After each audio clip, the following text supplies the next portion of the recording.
కూటమి పాలనపై బ్రాహ్మణ సామాజిక వర్గంలో అసంతృప్తి పెరుగుతోందా? రాజకీయ ప్రాధాన్యత విషయంలో తమకు అన్యాయం జరుగుతోందనే భావన బలపడుతోందా?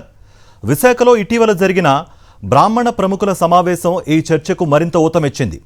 కూటమి ప్రభుత్వంలో తమకు తగిన గుర్తింపు లేదని, వైఎస్ జగన్ ప్రభుత్వ హయాంలోనే రాజకీయ, సామాజికంగా ఎక్కువ ప్రాధాన్యత లభించిందని పలువురు అభిప్రాయపడుతున్నారు.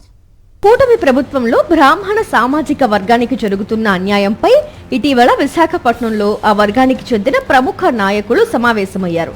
కూటమి అధికారంలోకి వచ్చిన తరువాత తమకు రాజకీయంగా, సామాజికంగా ఎదురవుతున్న పరిస్థితులపై సుదీర్ఘంగా చర్చించారు. పార్టీలకు అతీతంగా సమావేశమైన ఈ నాయకులు బ్రాహ్మణులకు పదవులు, అవకాశాల విషయంలో నిర్లక్ష్యం కొనసాగుతోందని అభిప్రాయపడ్డారు.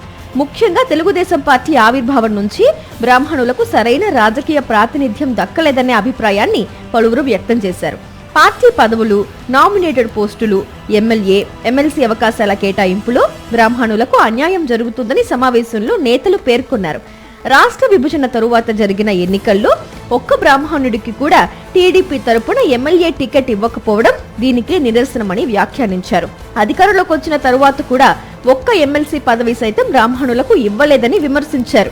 దీంతో రాజకీయంగా తమ వర్గం పూర్తిగా పక్కన పడిందనే భావన బ్రాహ్మణుల్లో పెరిగిందని సమావేశంలో అభిప్రాయపడినట్లు తెలుస్తోంది. ఈ సందర్భంగా వైఎస్ జగన్ ప్రభుత్వ హయాంలో బ్రాహ్మణులకు లభించిన రాజకీయ అవకాశాలను నేతలు గుర్తు చేశారు.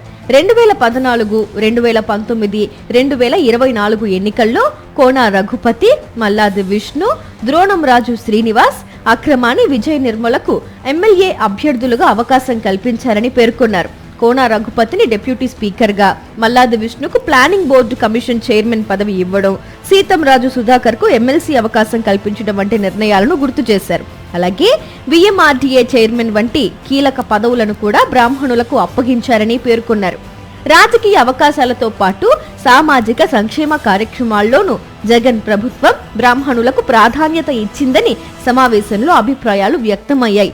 ధూప దీప నైవేద్య పథకం కింద అర్చకులకు గౌరవ వేతనాలు అందించడం, పేద బ్రాహ్మణులకు పెన్షన్లు మంజూరు చేయడం వంటి కార్యక్రమాలు జగన్ హయాంలోనే అమలయ్యాయని గుర్తు చేశారు.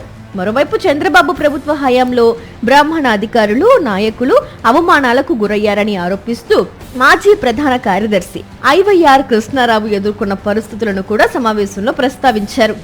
బ్రాహ్మణులకు రాజకీయంగా అగ్రతాంబూలం ఇచ్చింది వైఎస్ జగన్ ప్రభుత్వమేనని, కూటమి పాలనలో మాత్రం తమ వర్గాన్ని పూర్తిగా విస్మరించారని పలువురు నేతలు అభిప్రాయపడ్డారు.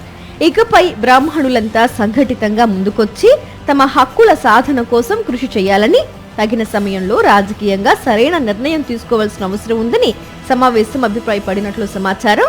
రాజకీయ ప్రాతినిధ్యం, సామాజిక గౌరవం, సంక్షేమం ఈ 3 అంశాల్లోనూ బ్రాహ్మణులకు న్యాయం జరగాలని సమావేశం స్పష్టం చేసినట్లుగా తెలుస్తోంది. మరిన్ని అప్డేట్స్ కోసం ఛానల్ ను సబ్స్క్రైబ్ చేయండి. నోటిఫికేషన్స్ కోసం బెల్ ఐకాన్ పై క్లిక్ చేయండి.